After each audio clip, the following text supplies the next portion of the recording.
Team नाज़रीन असी इस वेले धूला स्टाप से मौजूद हाँ और इत्थे शेरे रबानी आयल मिल इस दुकान का नाम है। इन्हों का इत्थे कारोबार है, बिजनेस है। इत्थे पहले भी वारदात हुई सी और अज फिर वारदात हो गई है। इस वाक़े की तफसीलात ने दुकान के मालक को जानने जी। सलाम अलैकुम जी। वासलाम भाजी अज कितना नुकसान होया और किमें वारदात हुई? सर अज नुकसान हो गया 3 लाख तो तकरीबन कोई 14-15 हज़ार रुपए का। और इतने आते ने एक मरतबा पहले भी साड़ी हुई है इतने डकैती इंज दिन के टाइम तो उसले 5 लाख का ज़्यादा होया। FIR भी दर्ज करवाई है। कोई सानू उनका नहीं मिले, कोई सिस्टम कोई चक्कर कोई होंदा ही ना, कोई चीज़ दस देने नहीं वो ना दसिया। अज भी 2 बंदे आए ने इतने असी बैठे हाँ गन पॉइंट से उन्हें रख के जेडे कोई है सन बंद मारिया कुटिया भी है। उन्होंने को जेडी कोई है सन पैसे बंदियां को साडे कस्टमर को भी लैने जेडे कोई साडे को लै सन वो भी उन्हें लैने। पैसे तो अलावा कोई और चीज़ भी लगाया? पिस्टल साडे को मौजूद सी वो एक दराज दे विच पिया सी वो लै गए। ये तो अलावा कोई और चीज़? इन्हें तो एक 125 मोटरसाइकिल है वो लै गए ने, बाहर खड़ी सी वो लै गए ने। पुलिस आई है हुण तक? हाँ पुलिस आई है तो बाकी वो एक मोबाइल थी, पुलिस आई है वो माड़ा मोटा पुछ दस के चले गए हैं। हाँ जी जी नाज़रीन तहसील शरकपुर के अंदर दिन रात वारदात हो रही ने और वीडियो सारे इस वाक़े की तुसीं इहदे नाल वेख सकते हो, ये अटैच कर दी जाएगी जी। जी इत्थों के जोड़े रहने वाले रैशी ने धूलों के दीगर दोस्त दस रहे हैं कि इत्थे ही दूसरी साइड पर जोड़ा राती उत्थे भी वारदात हुई और उत्थे भी नुकसान होया है। तहसील शरकपुर दिन रात वारदात हो रही ने, किसी की मोटरसाइकिल लिजा रहे हैं, किसी का रिक्शा लिजा रहे हैं। परसों रात वड्डे अड्डे तो कार लै गए हैं और अज दिन दिहाड़े जो इत्थे वारदात हो गई है। असी ए जरा कैमरा घुमाओ जी। ए सारे जिन्ने अहले इलाका इत्थे इकट्ठे होए हाँ सारे इस वक्त जोड़ा DPO शेखूपुर अगे अपील करने कि सर बराए मेहरबानी तहसील शरकपुर इस वेले बिल्कुल लावारस हो चुके हैं और इत्थे दिन रात डकैतियाँ हो रही ने, कोई भी मुलजमान फड़े नहीं जा रहा है। बराए मेहरबानी नोटिस लवो और ये जोड़े मुअज़्ज़ज़ इलाके के लोग ने, जोड़े कारोबारी लोग ने और अपना खून पसीना इन्होंने साड़ के ये रिजक कमा के इत्थे कारोबार किया है तो लुटीच रहे हैं। बराए मेहरबानी इहदा नोटिस लैके इन्हां दा मसरूका माल जिहड़ा बरामद करवाया जाए ताकि कारोबारी लोगों को तहफ़्ज़ मिले। तो जिसले इन्हों तहफ़्ज़ मिलेगा तो आम बंदा जिहड़ा मजदूर है वह भी सुकून नाल रोटी खा सकेगा। बराए मेहरबानी इस वीडियो को शेयर करो और इस मसले पर आवाज़ उठाओ। इस वारदात को अपने नाल होई वारदात समझो। अगर अहले इलाका आवाज़ नहीं उठाएंगे तो अगली बारी तुहाडी होवेगी। जिहड़ा बंदा चुप कर रहिंदा है भी चल यार किहड़ी मेरे नाल होई है फलाने नाल होई है तो अगला वाक़या उहदे नाल हो जाता है। बराए मेहरबानी जिन्ना हो सकता है आवाज़ उठाओ जी। नाज़रीन ए तुसीं वेख सकते हो कि धूला स्टाप ते शेरे रबानी आयल मिल ते ए 2 मुसल्ला अफराद आए ने, नौजवान ने होंडा 125 ते। एक बंदा अंदर दाखिल होया है, दूसरे ने बैग जा पाया, ये भी अंदर दाखिल हो गया। ठीक है जी। ए बाहर का व्यू है।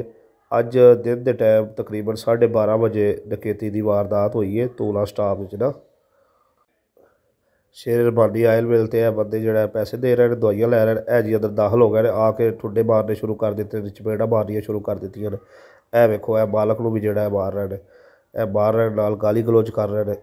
ए कोई 20-22 साल की एज है मुंडे की। ए वेखो ना पिस्टल सी वो लै लिया, कैश पिया सी वो लै लिया।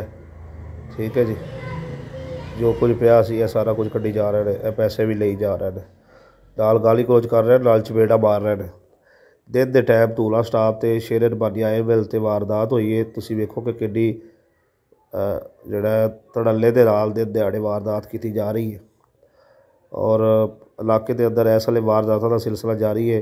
कोई मोटरसाइकिल नहीं छड्ड रहा, रिक्शा नहीं छड्ड रहा, कारां जो लभ रहा ले जा रहे हैं। दिन दिहाड़े वारदात हो रही ने। ठीक है जी। यह वेख रहे हैं, सारा कुछ चैक कर रहे हैं। इस तरीके दे नाल तसल्ली दे नाल लुੱਟ-मार करते रहे। कोई रोक नहीं, कोई टोक नहीं, नाल नाल गाली गलोच करते रहे, नाल नाल सारा कुछ जोड़ा कैश ले लिया, पिस्टल ले लिया, मोबाइल ले लिया, जो कुछ लभ्या सारा कुछ ले लिया। ठीक है जी। एक बंदा और बाहर गया, ये जाके तो अपनी मोटरसाइकिल तो इलावा एक होर मोटरसाइकिल नूं चाबी लाने की जोड़ा कोशिश करन लगा।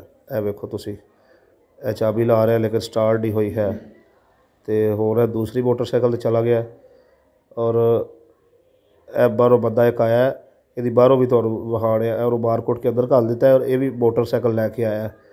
ठीक है जी। ये मोटरसाइकिल के नाल चाबी लगी है, ये मोटरसाइकिल भी लै जाएंगे तो नाल एक मोटरसाइकिल तो आप आए ने, वो तो दूसरी है मोटरसाइकिल भी लै जाएंगे। कैश पिस्टल पैसे कस्टमर को पैसे मोबाइल सारा कुछ जोड़ा इस लिए उन्होंने लै लिया और एक नुक्कर ही सारे जोड़ा खड़ा किया है। नाल गाली गलोच कर रहे हैं, नाल तशद्दद कर रहे हैं।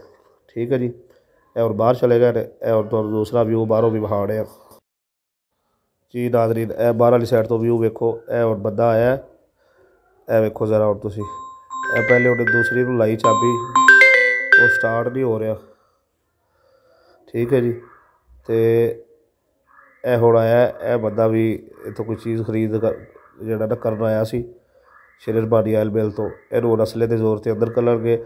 जिहड़ा अंदर वाला व्यू है वो पहले तुहानूं विखा दिता गया। ठीक है जी, लो जी, ए ओहदी मोटरसाइकिल जिहड़ी हुण लै लई है। ठीक हो गया जी।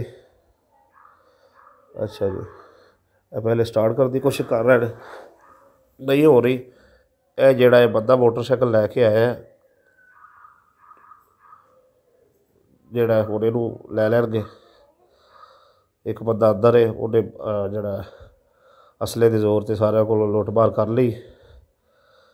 लो जी, ए दूसरा साथी बाहर निकलिया। हुण उहदी अपने वाली इन्हां दी मोटरसाइकिल है और ए दूसरा जोड़ा पहले लैके आए ने वो भी मोटरसाइकिल है। एक मोटरसाइकिल तो आप आए सन, एक नाल लै चले ने, वेख सकदे।